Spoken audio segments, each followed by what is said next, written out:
Эфирден алқылар вақты студияда Лина Хасаншина. Қолабызда шешмелер түзіклендіру дәуам ете.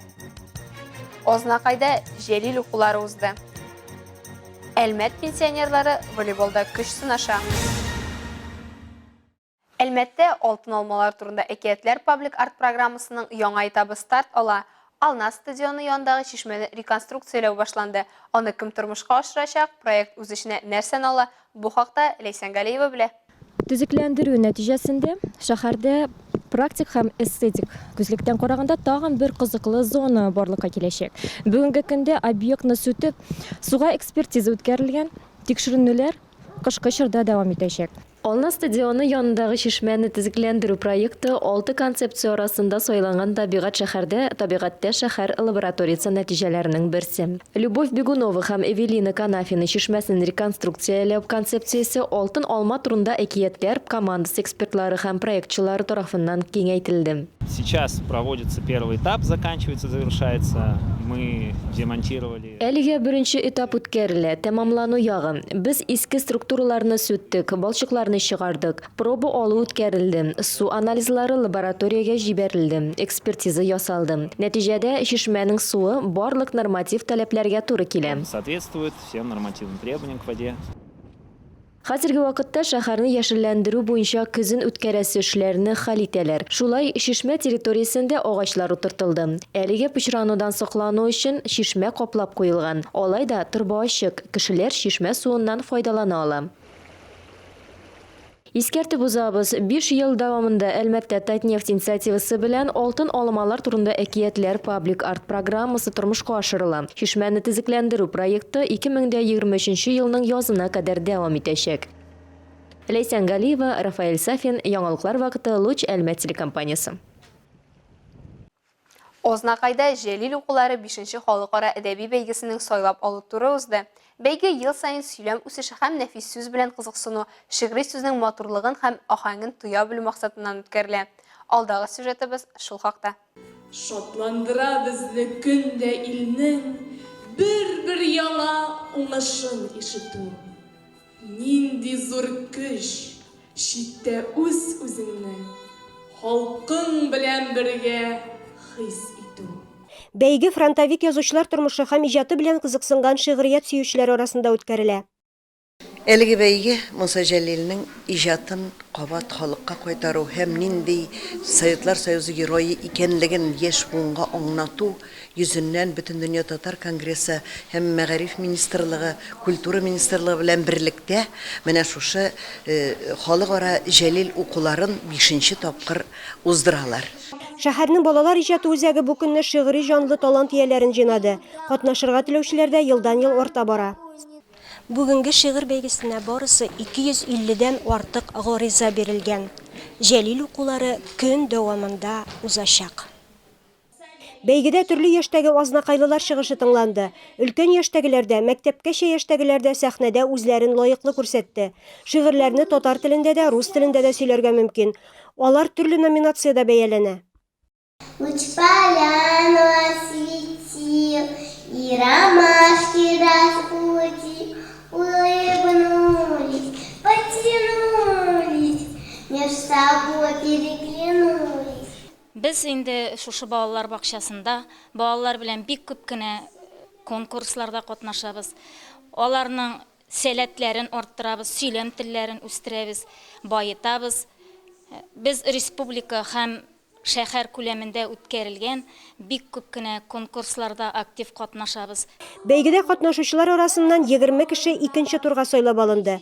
Илмира Шәрифуллина, Рөстәм Әкбаров, Яңалыклар вакыты, Луч Әлмәт телекомпаниясы. Сөйләм культурасы нидән башлана? Сөйләүчене ишетсеннәр өчен нинди гыйлемгә ия булырга кирәк? Бу сорауга җавапны Луч телекомпаниясе хезмәткәрләре табырга ярдәм итте. Дәвамы алдагы материалда. Калабыз мәктәпләренең берсендә нәфис сөйләм атналыгы узды. Безнең видеооператор Дамир Кырбанов камера белән эшләү серләре белән бүлеште. Әлинә Хәсаншина матур һәм дөрес сөйләменең кирәклеге хакында сөйләде. Не только ведущим, но и любому человеку. Потому что когда мы говорим красиво, правильно, Нас хочется слушать. Хезмәттәшләребез телевидение эшчәнлеге хакында укучыларның сорауларына җавап бирде. Сөйләмне матур әдәбият әсәрләре үстерә. Сүзләрне дөрес әйтү өчен дикция белән эшләргә һәм һәрчак үсешкә омтылырга кирәк. Спикерларның фикере әнә шуннан гыйбарәт. Например, мы, ведущие, перед тем, как провести новости перед записью, перед работой с камерой, делаем разные упражнения. Какие-то упражнения языком, какие-то губами. Бергәләп күнегүләр ясаганнан соң балалар белән тиз әйткечләр белүдәге осталыкларын күрсәтте. Мишбашында бишмәче, бишмәченең бишбашы, бишмәченең бишбашына ишелмәсен бишташы.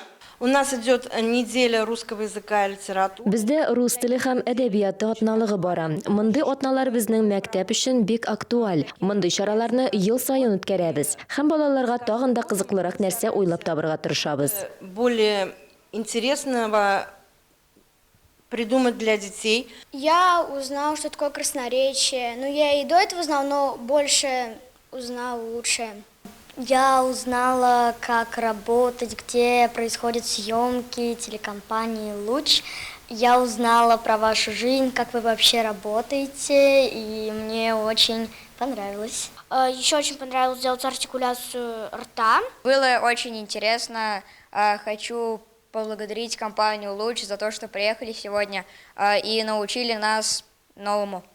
Adımlar Polilingval мәктәбенең 4-нче сыйныфы укучылары белән узган тематик очрашуда исә яшь хәрәкәт инспекторлары иҗади программа һәм интерактив белән чыгыш ясады.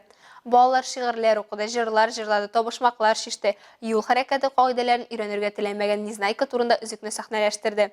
Шара һәм балалар белән әңгәмә барышында юлларда үз-үзеңне тоту кагыйдәләрен кабатладылар һәм ныгыттылар. Балаларга белешмәлекләр, китаплар, яктылыкны кайтаручы элементлар, юл билгеләре таратылды.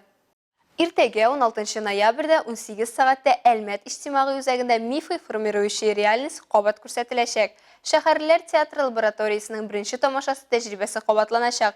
Катнашучылар шәһәр мифологиясе темасы турында уйланачак.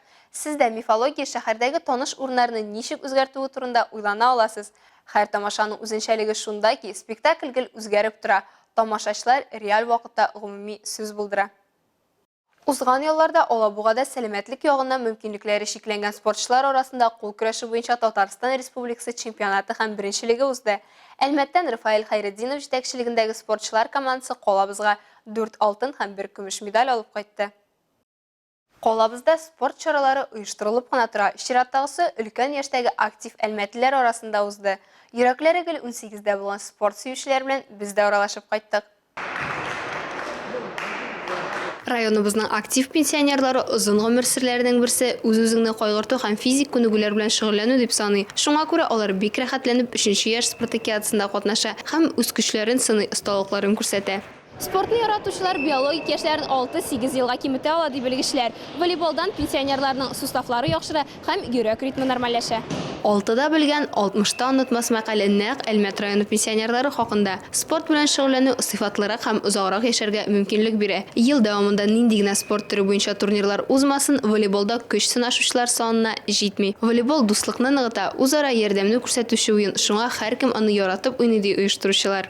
Большой праздник волейбола в городе Әлмәт районе. Әлмәт шәһәре һәм районында зур волейбол бәйрәме үтә. Ул озын гомер программасына туры килә һәм 12нче ветераннар спартакиадасы кысаларында уза. И это соответствует нашей программе долголетия. 7 команда, 70 катнашучы һәм җан атарлар. Чыннан да волейбол бәйрәме. Иң активлар арасында Әлмәт нефть, Елхов нефть, Ямаш нефть һәм Энергосервис мәгариф идарәсе командасы. Соңгылары чараның иң актив катнашучылары гына түгел, җиңүчеләре дә. Пандемияга чаклы нәкъ менә мәгариф идарәсе командасы волейбол буенча ярышларда 2 ел рәттән җиңүче булган. Безгә общение кирәк. Не только үзебезнең коллегалар белән генә очрашабыз, но и башка командаларда ветераннар, потому что яшьлектә без алар белән бергә спорт чараларында катнашып йөргән егетләр, кызлар идек. 3нче яшь спартакиадасы 14 спорт төре буенча ел дәвамында үтте. Киләсе спартакиада һәм аның кысаларындагы турнирлар 2023 елда узачак. 11-12 ноябрьдә Шаллада Титов исемендәге призларга кикбоксинг буенча 6нчы ачык турнир узды. Анда Татарстанның 10 шәһәр һәм районнан 8 яшьтән 17 яшькә кадәрге 110 спортчы катнашты. Катнашучылар вака кагыйдәләре буенча лайт контакт һәм full kontakt бүлекләрендә көч сынаштылар. Әлмәт кикбоксерлары турнирда бик яхшы нәтиҗәләр күрсәттеләр. 4 алтын, 1 көмеш һәм 2 бронза медаль яуладылар. 17 декабрьдә Әлмәттә пауэрлифтинг һәм көч спорт төрләре буенча Россия кубогы үтәчәк. Ул 11 спорт төрендә узачак. Вызов барсы 5 ярышларында катнашырга теләүчеләр 15 декабрьгә кадәр рәсми сайтта гариза калдыра ала. Әлегә шулар, мин Лина Хәсәншина һәм монтаж операторы Оля Берамалова сезнең белән сау булышабыз. Исәнмесез булыгыз.